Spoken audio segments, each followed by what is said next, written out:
Rowe from Sarah Bright Dot, Fly Fishing Guide Service. We're teaching, guiding, riding, and lecturing on fly fishing in the Eastern Sierras since 1982. Let's get to this week's fly fishing report for October 31st through November 6th. Really?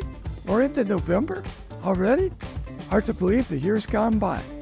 Speaking of which, let's talk about Crawley Lake real quick and get it off the books. Well, it closed to the marina and the boats on the 27th of October, but through the 15th it's open, so you can fish it from shore or a float tube. I like to strip streamers in there this time of the year. Man, turn some nice big fish.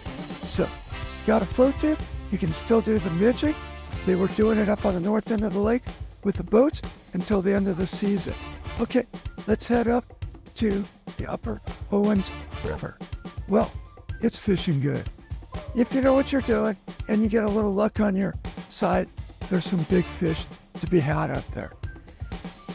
A friend of mine, one of my past clients, fishing of all things a size 12, which for me is huge, blue and olive, took a huge, beautiful rainbow. Gave me credit for it. In my head, he was, or I was in his, got to just keep casting and casting until he comes up.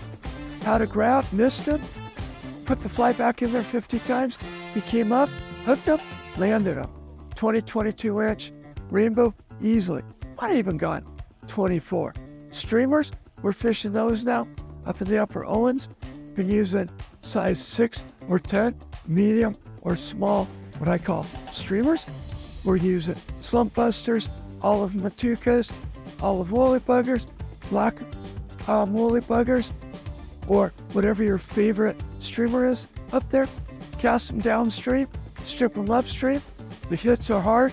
Don't use anything less than 3x tippet if you're going to fish them up there.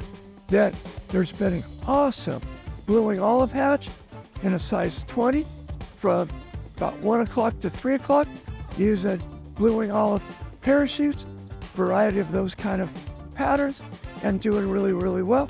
And then before and after, nymphing, it's working super well as well.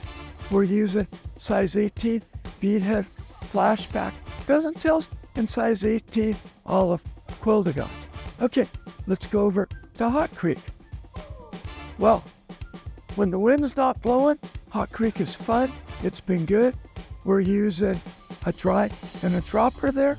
The weed beds are still pretty good, so you got to kind of place your dry and your nymph in the right spots. In between the weeds, you can find those small channels and get a good drift. You're going to get your fish. Otherwise, fish the bigger, deeper, open holes. Streamers in there. Most guys don't think to fish in this time of the year, but a size 10 woolly bugger in black or olive can produce fish in Hot Creek this time of the year. Okay, let's head down the hill and let's talk about the lower Owens River. It's dropped to 350 CFS, still a tad too high for me, but I knew a few fly fishing guys are out there fishing, so be careful if you're waiting because the water's high. You can get into trouble really quick at 350.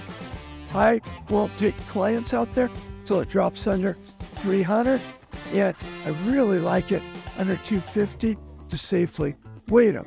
What are we fishing out there?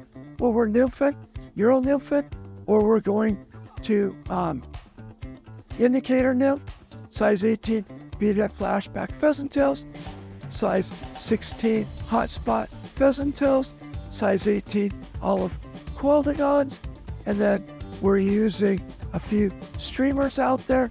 Again, black and olive woolly buggers and 6 and 10s. And then Bishop Creek Canal. We know I love to fish there because it's close to home, and when the lower Owens is blown out, that's where I fish. Yeah, we're still nymphing it.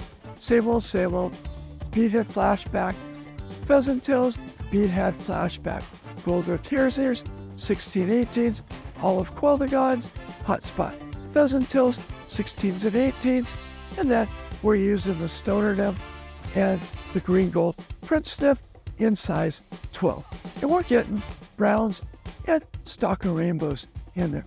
So this has been Fred Rowe from Sarah Bright Fly Fishing Guide Service, inviting you to join me every Tuesday at Mahogany Smoke Meats from 9 to 11, or you can find me on Instagram, Facebook, or my favorite, lpptv.us.